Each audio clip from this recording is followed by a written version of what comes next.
ये 280 TDS का पानी, 280 TDS का पानी है, बिल्कुल प्योर है, पीने लायक है, एकदम शानदार। और भाई किसान कुछ भी कहो, किसानों ने अपनी दिशा और दशा बदली है, तो यहाँ के गांव के किसानों ने बदली है। एक बार पौधा आपने लगाया जी, ये कितने साल देगा ये प्रोडक्शन? ये 5 साल से 7 साल तक। 5 से 7 साल। 7 साल, ठीक है, 5 से 7 साल है, तो ये 35 लाख रुपए सालाना ही करे तो 5 लाख का कितना हो गया? 5 साल का करीबन 1.5 करोड़ के लगभग। 1.5 करोड़ के लगभग हो गया। पर एकड़ में गुलाब के लिए मेरे को 8.5 लाख रुपए, 8,52,000 रुपए की सब्सिडी दी है गवर्नमेंट ने हमें। 8,52,000, 8,52,000 लाख के आसपास 8.5 लाख की सब्सिडी मिल गई। सब्सिडी। हेलो एवरीवन, आपका फिर से एक नई वीडियो में स्वागत है। फाइनली इस वक्त तो राजस्थान के जयपुर जिले के बसीडी ग्राम में, और मेरे पीछे देख सकते हो ये रोज का बहुत बड़ा फार्म है। करीबन 1 एकड़ के अंदर ये फार्म हाउस है, और ये जो ग्राम है बसीडी गाँव, राजस्थान का एक फेमस गाँव है, और यहाँ के किसान बहुत ही हाईटेक तरीके से खेती करते हैं, खेती में नए नए प्रयोग करते रहते हैं। और मेरे को ये गांव बहुत ही पसंद आया भाई किसानों के मामले में, क्योंकि किसान यहाँ संरक्षित खेती करते हैं और पॉली हाउस के अंदर खेती करते हैं। तो इस गांव को एक खास बात ये है कि गांव को ड्रिप इरिगेशन के मामले में नेशनल अवार्ड भी मिल चुका है। तो आइए इनके जो फार्म के मालिक है उनसे मिलवाते हैं, इनसे बात करते हैं। तो सर नमस्कार। नमस्कार। सबसे पहले हमारे दर्शकों को सर अपना परिचय करा दो, फिर बात करें। मेरा नाम राम कुमार चौधरी है, मैं इस बसेडी गांव का रहने वाला हूं। इस बसेडी गांव को मिनी जैल गांव के नाम से जाना जाता है वैसे, और किसान हूं, मैं खेती करता हूं। तो सर ये खेती कितने टाइम से कर रहे हो आप? ये दिसंबर में लगाई हुई है। तो ये इस तरह की खेती करने का विचार कहाँ से आया सर, ये बताओ आप। सर हमारी को गवर्नमेंट ने पूना एक बार टूर हुआ था, तो वहाँ गवर्नमेंट लेके गई थी हमारी को। 30-40 किसान थे हम, तो वहाँ हमारे को बताया कि ये फूलों के बारे में बताया था कि कई प्रकार के फूल लगे हुए हैं, जिसमें गुलाब के फूल भी थे वहाँ पर। तो 10-10, 20-20 पॉली हाउस लगे हुए हैं वहाँ पर। तो उन्होंने हमारे को भी वहाँ जाकर विजिट करवाया, तो देखा तो हमारे दिल में भर गई कि हम भी लगाएंगे। तो हम वापस यहाँ आकर तुरंत ऑर्डर लगा दिए और गुलाब लगा दिए। कुल मिला के वहाँ के जो भी है इसको यहाँ इम्प्लीमेंट कर दिया आपने? जी जी जी। ये राजस्थान के जयपुर जिले में पहला पॉली हाउस है गुलाब का जो मैंने लगाया है। तो गुलाब की कौन सी किस्म आपने लगाई है? ये टॉप सीक्रेट है। टॉप सीक्रेट है जी। तो गुलाब की किस्में भी काफी सारी होती होंगी, जैसे देसी गुलाब हो गया। हाँ, कई प्रकार की होती ये है। किस काम में आती है? ये तो जैसे सजावटी के तौर पर हाथ में देते हैं लोग, एक फूल दे, गुलदस्ते के रूप में, बिना खुशबू वाला है। अच्छा, बगैर खुशबू वाला गुलाब जी, खाली वो शो पीस के तौर पे दोनों गुलदस्ते के रूप में है। तो बुके बनते हैं कुल मिला के? हाँ, बुके बनते हैं इस गुलाब जी। तो इस गुलाब की खेती करने के लिए जमीन की तैयारी कैसे करनी पड़ती है आपको? शुरुआत में जमीन की अच्छी जुताई करनी पड़ती है, उसके बाद में अच्छा सड़ा गला गोबर का खाद डालना पड़ता है। ठीक है। फिर बेसल डोज डालनी पड़ती है। हो सके जितना जैविक तरीके से काम करना पड़ता है इसको, क्योंकि ये 5 से 7 साल तक लंबा चलता है। तो जैविक तरीके से काम करना पड़ता है। उसको बेड बनाकर साफ सफाई के हिसाब से देखकर नर्सरी मंगवा लेते हैं और गुलाब तैयार करते हैं। आपने ये प्लांट कहाँ से मंगवाए? हमने वहाँ पूना से मंगाया। पूना से मंगवाया जी। कितने प्लांट मंगाए? ये 30 से 32 हजार पेड़ लगते हैं 1 एकड़ में। अच्छा, 1 एकड़ है ये पॉली हाउस? 1 एकड़ जी, 1 एकड़ का है ये। तो 32,000 के आसपास प्लांट आपने इसमें लगाए जी। तो प्लांट से प्लांट की दूरी और बेड से बेड की दूरी जैसे कैसे क्या प्रोसेस रहता है इसका? ये बेड से बेड की दूरी तो ये सामने है ही 5 फीट के लगभग बीच में है। जो हर पॉली हाउस की दूरी ये 8 मीटर के गैप पे रहती है, जिसमें 5 बेड बनते हैं। और जो रोज चुबाई होती है वो ड्रिपर से ड्रिपर के बीच में 1 पेड़ लगाया जाता है, और बाकी 2 ड्रिपर, मतलब 1 फुट में 3 पेड़। ठीक है, 3 पेड़ आप लगा। हाँ, वन साइड पे, डबल साइड पे 6 पेड़। ये गुलाब संरक्षित खेती के अंदर ही होता है?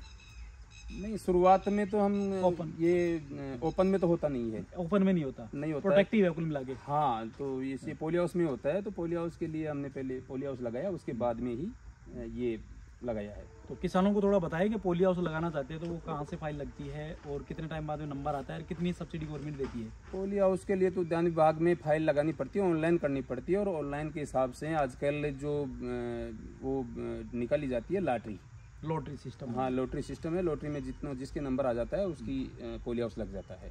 कितने टाइम बाद में नंबर आ जाता है, थोड़ा सा आइडिया? हर साल लॉटरी निकलती है। हर साल निकलती है लॉटरी? अच्छा।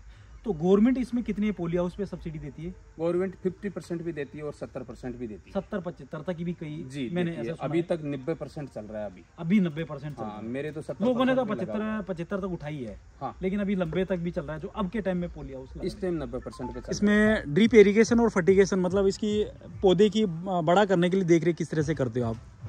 बड़ा करने के लिए लगाने के बाद हम जैविक तरीके से हो सके जब जितना जैविक डालते हैं जैविक अच्छा। सिस्टम में फर्टिगेशन कम डालते हैं हमने। तो फर्टिगेशन कम डालने की वजह से क्या है पेड़ लॉन्ग टाइम पे चल जाता है, ऐसे कम समय पे चलता है। अच्छा। और पानी का इश्यू है, जब तक थोड़ा पानी ज़्यादा लगता है इसमें, पानी एक दिन छोड़ के एक दिन भी दे देते हैं और रोज़ चाहिए तो रोज़ भी दे देते हैं। अच्छा, ये ड्रिप इरिगेशन से ही होता है? ड्रिप से होता है। पहले शुरुआत में चुबाई करने से पहले ड्रिप लगाती थी। इस प्लांट को ग्रो करने के लिए मतलब कितना टाइम बाद में फ्लावरिंग स्टार्ट होती है इसकी? ये 3 से 3.5 महीने बाद में फ्लावरिंग स्टार्ट हो जाती है। हाँ। लेकिन आपने तो थोड़ा लेट करा है। कैसे? इसकी वो हार्वेस्टिंग 4 महीने 4.5 महीने बाद 4 महीने पे चालू हो गई थी हमारी। अच्छा, तो अब ये बताओ कि जैसे ये एक तो सिंगल डंडी है, इसमें तो काफ़ी जैसे रूट है ना, रूट के अलावा इसके बाद में काफ़ी इसकी शाखाएं हो गई। ये क्यों करते हो आप? शाखाएं ऐसे करते हैं कि शुरुआत में जो पेड़ आता है ना, वो पेड़ थोड़ा 2.5-2 फीट का हो जाता है ना, इतना बड़ा। हाँ। उसके बाद इसे लौटाया जाता है। अच्छा, इसको वापिस हाँ, डाउन ऊपर बेंड किया जाता है इसको। ठीक है। इसके और रूट करने के लिए जो ये पत्ते आते हैं ना, ये पत्ते ही इस पेड़ का भोजन है, क्योंकि पत्तों से ही भोजन बनता है। इन्हीं से बनना जी। तो जो बैंड कर दिया उसके बाद में जो कलियां निकल के आएगी वो बन जाते हैं। अच्छा, ठीक है। वो अब इसमें कोई किस तरह का रोग थोड़ी आता है? थ्रिप्स और माइट ज्यादा आती है और बाकी डाउन मिल्ड्यू भी आता है, डाइबैक भी आता है, उनकी देख रेख करनी पड़ती है। अच्छा, इस तरह के रोग आते हैं मोस्टली? हाँ, इसमें रोग आते हैं तो मौसम के हिसाब से रोग आते हैं। तो इसकी स्प्रे वगैरह भी करते होंगे? स्प्रे करना पड़ता है जी। अच्छा, अगर आपको लगता है इस तरह का रोग आ गया है तो इसमें हाँ स्प्रे कर देते तुरंत इसको जी। अब आती है फ्लावरिंग पे जी। प्लांट बड़ा हो गया 4 महीने के बाद आसपास का, और इसमें फ्लावरिंग स्टार्ट हो गई। फ्लावरिंग तो 3 महीने बाद में स्टार्ट हो जाती है। हाँ जी। तो 4-1 महीने बाद में वो आपने हार्वेस्टिंग स्टार्ट कर दी जी। हार्वेस्टिंग स्टार्ट कर दी तो आप एक रूट काट के बताओ आप किस तरह से बंच, जैसे आप गुलदस्तों के रूप में काम आता है कोई, जैसे गुलदस्ते के रूप में काम आता है ना, तो आप किस तरह से बंच बनाते हो उसका? वो ये ले लो, कोई भी आपकी जो इच्छा। हाँ। जैसे ये है अभी खुला नहीं, पर खुल जाएगा। हाँ, ये शाम तक खुल जाएगा। एक पत्ती ये है, नीचे से एक पत्ती छोड़नी पड़ती है इसकी, और ये ऐसे टेढ़ा काटना पड़ता है यूं क्रॉस में। हाँ, क्रॉस में ये ऐसे ऐसे काटना पड़ता है इसको। और फिर 20 का एक बंच बनता है हिस्सा। 20 का एक बंच बांधकर बाद में बेचा जाता है मार्केट में। अच्छा, गुलदस्ते के रूप में? हाँ, गुलदस्ते के रूप में। उस पे कवर डाला जाता है, पूरा कवर्ड करके, है ना? हाँ, कवर करके नीचे रबड़ लगा दिया जाता है और ऊपर कवर कर दिया जाता है, फिर मार्केट में जाता है। तो सर ये आपका मार्केट कहाँ रहता है? जयपुर ही रहता है, कहीं बाहर भी? जयपुर में भी है, वैसे हम तो खाटू श्याम जी लेके जाते हैं। बड़ा मार्केट आपके खाटू श्याम जी? हाँ, सिक्कर में है खाटू श्याम जी, तो वहाँ खाटू श्याम जी जाकर देते हैं हम तो। लेकिन जयपुर में भी है मार्केट। तो आपका मार्केट है, खुद ही वहाँ माल लेके जाते हो? मैं खुद ही माल लेके जाता हूँ खाटू श्याम जी। आप पर डे का 1 एकड़ में इसमें कितना माल ले जाते हो? कितने का निकल जाता माल? ये रोज के हिसाब से आकलन करें तो 1500-1600, 14, 15, 16, 17, 1800, 2000 बंच भी निकल जाते हैं। 2000 फूल भी निकल जाते हैं। फूल? हाँ जी, फूल। और कभी कभी मौसम सिस्टम पे सही रहता है तो 3000-4000 फूल भी निकल जाते हैं। तो अगर अपने पैसे में काउंट करें तो पर डे का कितना हो गया? वो वहाँ पर हमारे समय के अनुसार बिकता है। जैसे अभी 140 से 160 रुपये बंच है, और कभी कभी 300 रुपये बंच के भी बिक जाते हैं। तो पर डे का टोटल माल आपने बात करें, टोटल कितना निकल जाता है? टोटल अभी 12-13-14 हज़ार रुपये पर डे के हिसाब से। 14,000 पर डे के हिसाब से निकल जाता है। तो पर डे जाता है कि या एक दिन छोड़ के जाता है आपका माल?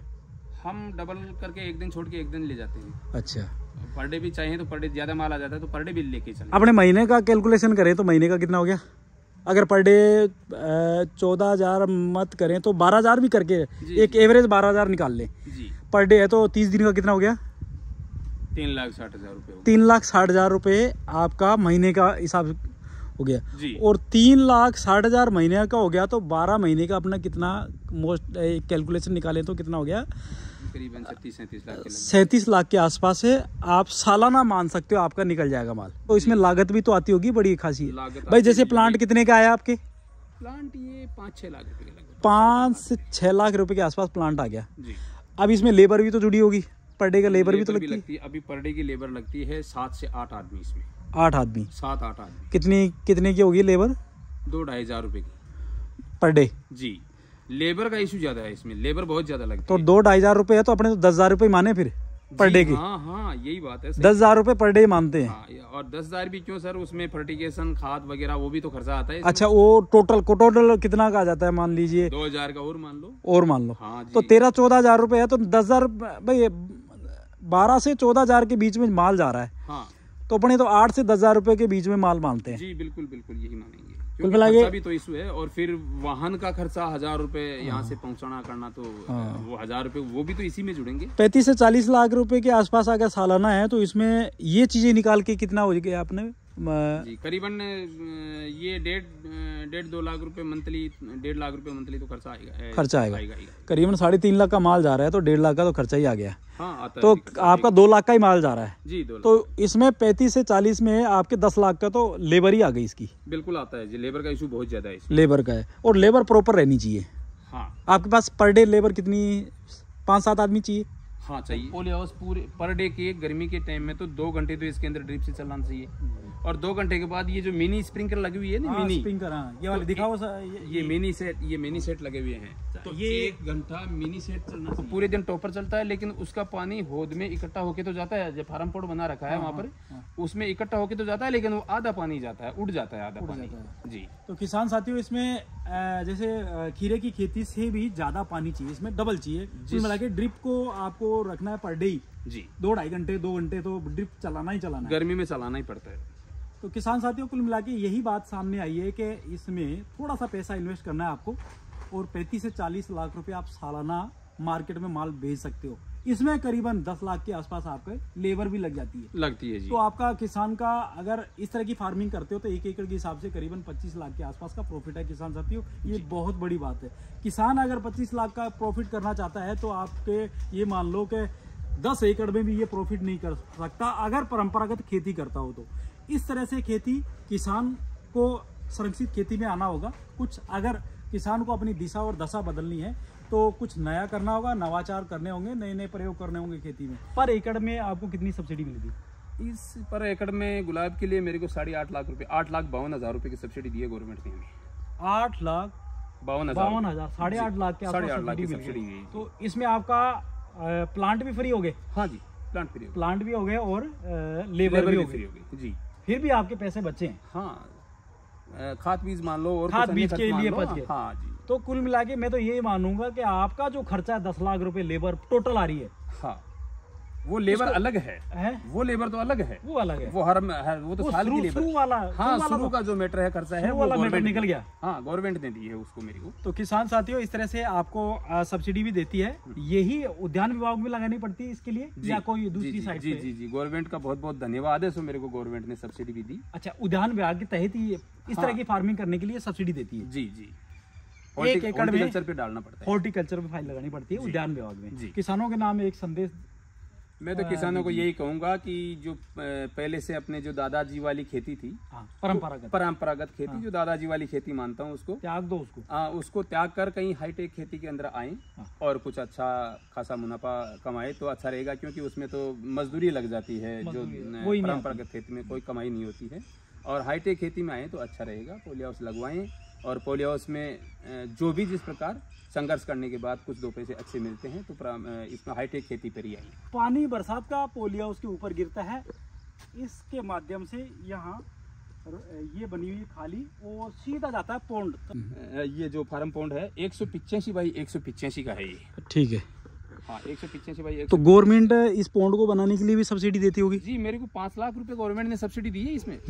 5 लाख रुपए। इसको बनाने में कितनी कॉस्ट आई है? बनाने में 12 लाख रुपए का खर्चा आया था मेरे। कुल मिला के 40% पैसा निकल गया आपका? जी। 5 लाख रुपए, 1 बीघा से ऊपर कितना ही हो, 1 बीघा के हिसाब से देती है। 1 बीघा में 5 लाख रुपए उस टाइम मेरे को गवर्नमेंट ने सब्सिडी दी थी। तो किसान साथियों, इसमें भी सब्सिडी मिलती है। और ये जो कनेक्शन इन्होंने ले रखे हैं सोलर के, वो पीछे है, उस पे भी गवर्नमेंट सब्सिडी देती है। पीएम कुसुम योजना कंपोनेंट बी में।